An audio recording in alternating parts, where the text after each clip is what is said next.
Welcome to Our Girl Relationships. We talk about the problems people face in their day to day lives. Let's start with the video. So, my fiance has met my parents only a couple of times, and every time it was a disaster. The thing is that my fiance was American through and through, while I belonged to an Asian family. Even though my parents became US citizens a long while ago and I was born and raised here, the traditional values of my parents' childhood are still with them, and they expect a certain level of mannerism from their kids. Even I have issues dealing with them sometimes, so it was expected that my fiance would find their cultural ways a little too toxic. I have grown up in that environment, even though I was exposed to the modern society, so I know that it wasn't anything personal, but it was hard for my fiance to understand why we can't hold hands or sit next to each other in front of my parents, or why we have to listen to my dad talk about my life like he owns it without retaliating. That's why every time we met my parents, it always ended up in either my parents annoying the heck out of my fiance or my fiance saying something that made my parents irk. It got so bad that my parents were even against our marriage, and I had to go to extreme lengths to convince them. But now that the wedding is finally happening, my fiance said that we cannot allow my parents to come. That was a really hurtful and shocking thing to hear, but instead of losing my cool, I tried to reason with her. But when she said that they are simply too toxic and will end up ruining our wedding, either by judging everything or simply commenting on our modern ways of forsaking traditions, I know that when Asian families are present, something is bound to happen. But how could I not invite my own parents to my wedding? I'm an only child, and it's not like I'm planning to have any more weddings in the future. No amount of discord among family should exempt them from coming. I tried very hard to argue this point with my fiance, but in the end, I just gave in. Maybe I'm a pushover, but I didn't have any energy left to argue, and it's not like I was sure my parents would behave.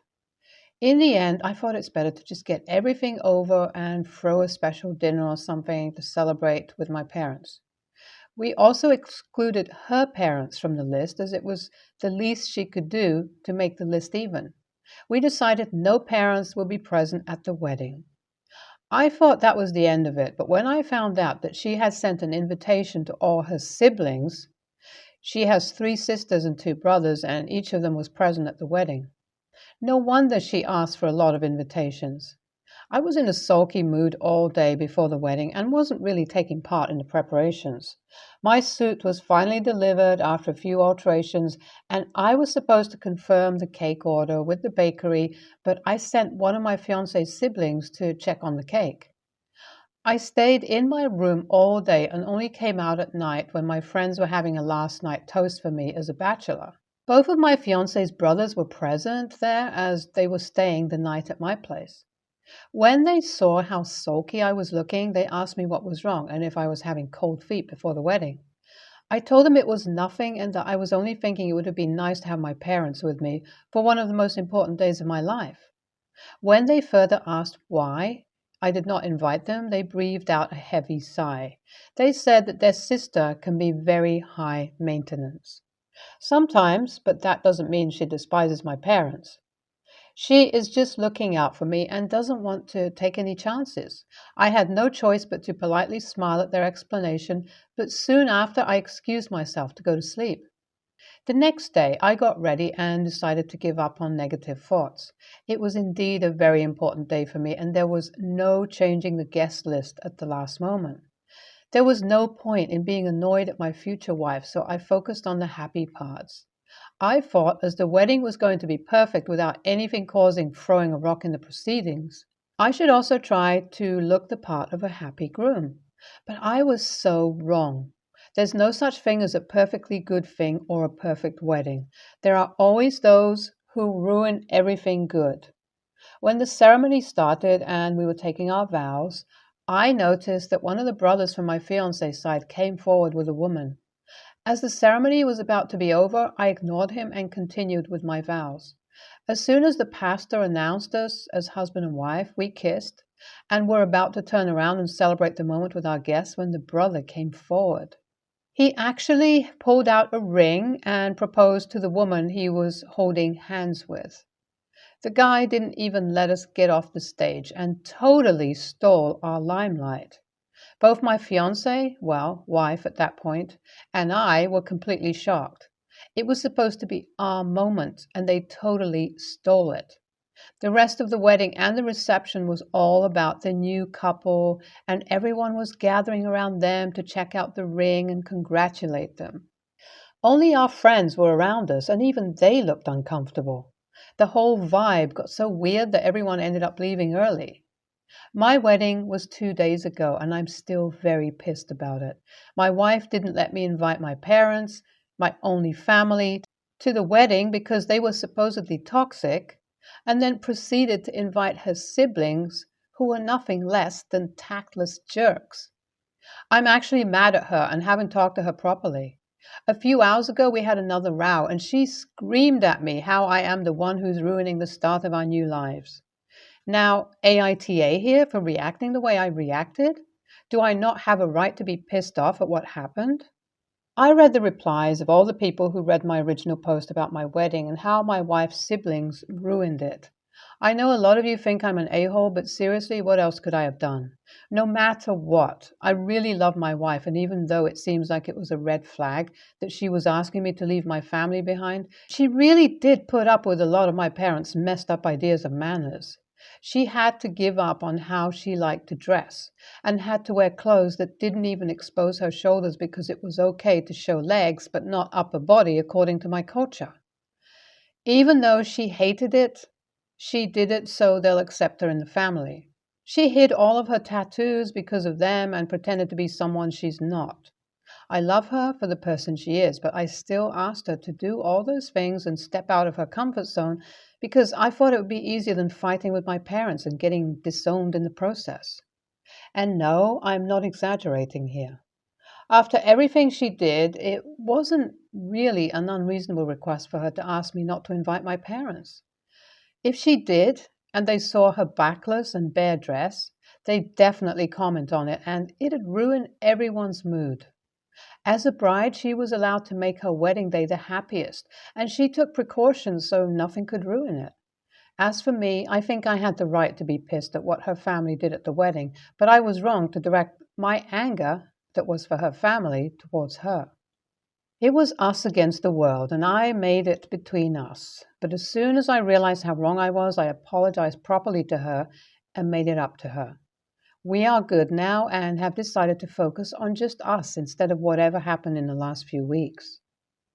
It's been a month since my last update, and my wife and I decided that it's high time we made it up to our respective parents for not inviting them to our wedding. The dinner that was planned for her family went smoothly, and they said it was our wedding and we were allowed to choose the guest list. They said that they have enough children to witness a bunch of weddings and just accepted us with open arms. I could not believe how chilled they were about the whole thing, because my parents are the complete opposite of them.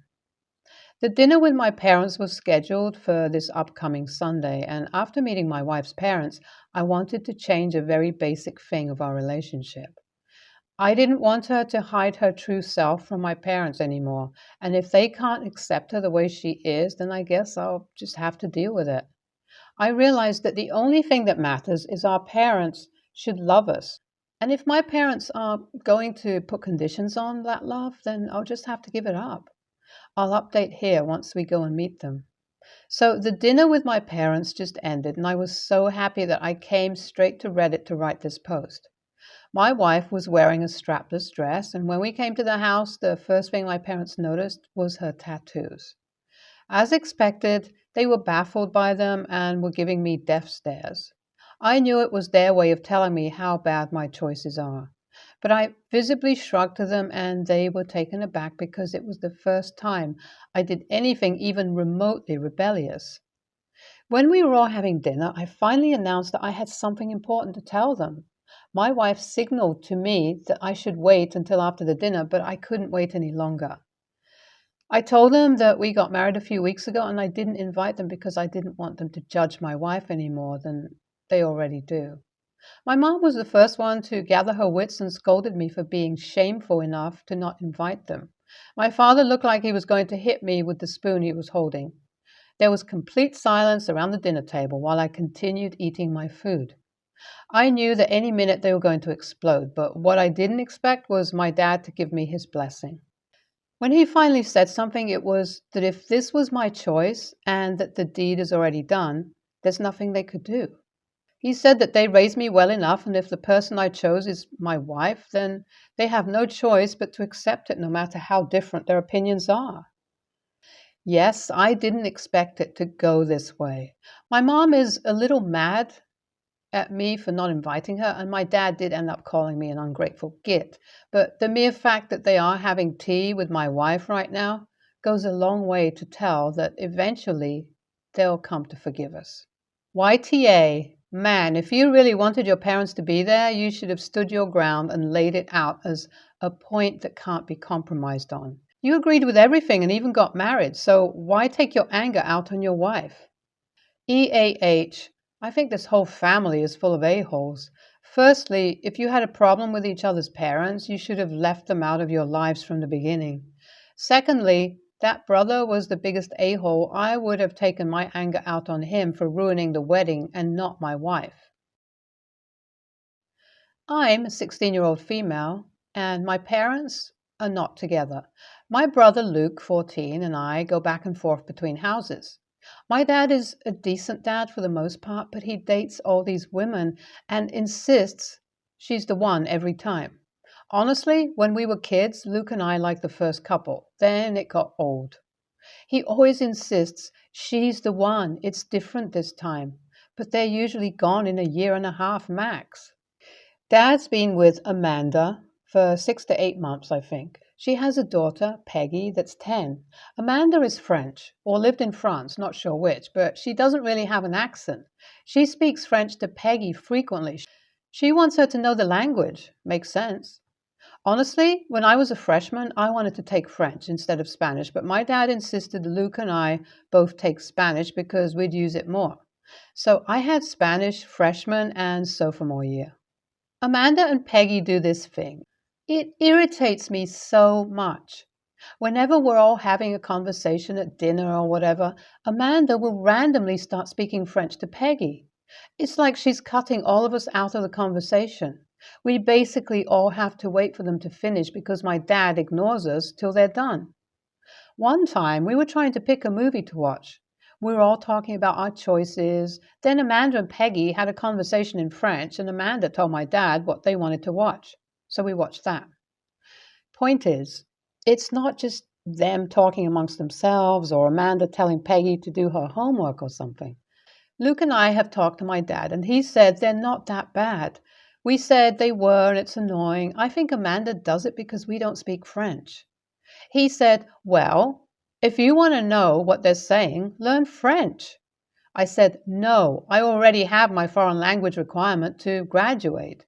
He said, it never hurts to learn another, and they're going to be around for a while. Sure, Jan. My dad only speaks English for the record, so anyway, Luke knows some Spanish. Yesterday at dinner, Amanda and Peggy were doing their BS.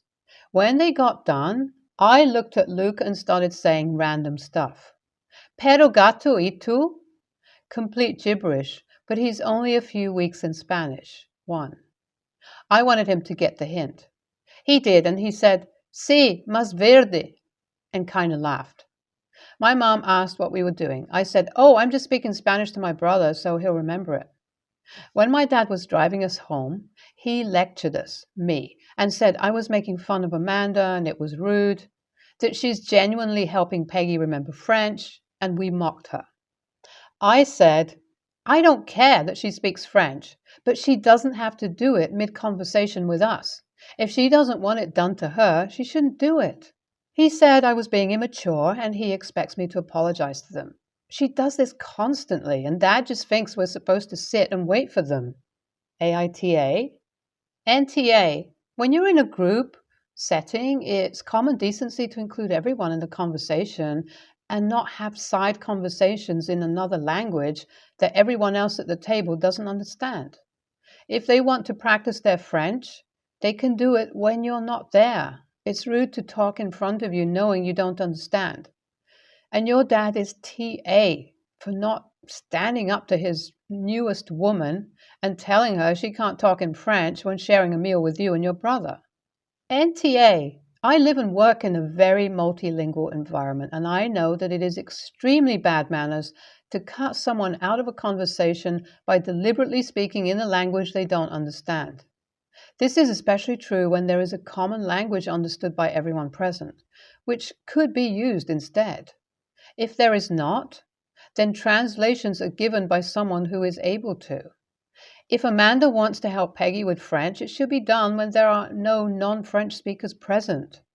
As for you retaliating by speaking Spanish, fully justified a-holery to prove the point. I will bet my last $10 they were talking shit about y'all in French. Definitely NTA. It's good to pay it back the same treatment you all were getting from them. Screw them. Keep speaking Spanish till they feel they're feeling left out or offensive. On the other hand, I will be speaking in sign language fluency, and you all will definitely be feeling left out. I, 27 female, will be a mother in 3 months. My sister Lily had my niece 20 days ago. I'm a little terrified of motherhood. I want to be a mother, to be clear, but the idea of a small human being is dependent on me and so fragile. My heart panics, I guess. My biggest fear is bathing a newborn, not knowing how to properly hold it, even more because of its neck. Yes, I took classes, read books, watched videos, but I don't have any practice with newborn babies. And in practice, it can be different. I've had this in my head for a few days now, and I thought maybe I could ask my sister if I could give my niece a bath to see how it goes. And to my surprise, she agreed. I made it very clear that she could refuse if she found this request very strange, but she thought my attempt to learn was cute. On Monday, I gave her a bath. Lily stayed by my side, guiding, and nothing happened. We took photos, and I loved this moment. And my niece loved it. I was at her house when my brother-in-law arrived, and my sister excitedly told him that I had bathed Lily for the first time, and he looked annoyed. He asked why didn't she tell him, why I bathed her, and if Lily didn't think it was weird that I bathed. My mother and Lily's mother-in-law already bathed her, and I thought it was weird, so I just asked, is it me? It was very clear that I was pointing out the fact that I am a lesbian. He cut it off by saying no. He just thought it was weird that I used other people's children to train my daughter. The mood took a toll, and my sister changed the subject. I left soon after, too. My sister said she didn't think it was weird, and she took great pictures to see two people she loves having this cute moment. But when talking to my mother, she said that she understood my brother-in-law's side and that it was strange for me to do this with other people's children. So I'm lost. AITA? NTA. I actually think that's very smart of you to ask for some lessons in baby care with someone close to you and an actual baby. You got some practice and you got some bonding time with your sister and niece. Brother-in-law is off base here. I mean, heaven forbid you need to watch your niece at some point and she needs a bath. This isn't other people's children. This is your niece. And your sister was right there. I see nothing wrong with this at all. NTA, the key word here is you asked to bathe your niece, and her mother consented, and you bathed her under the supervision of her mother. It would have been strange had you taken the child and done it without permission or supervision. Your mom and brother-in-law have some issues they need to sort out, it seems.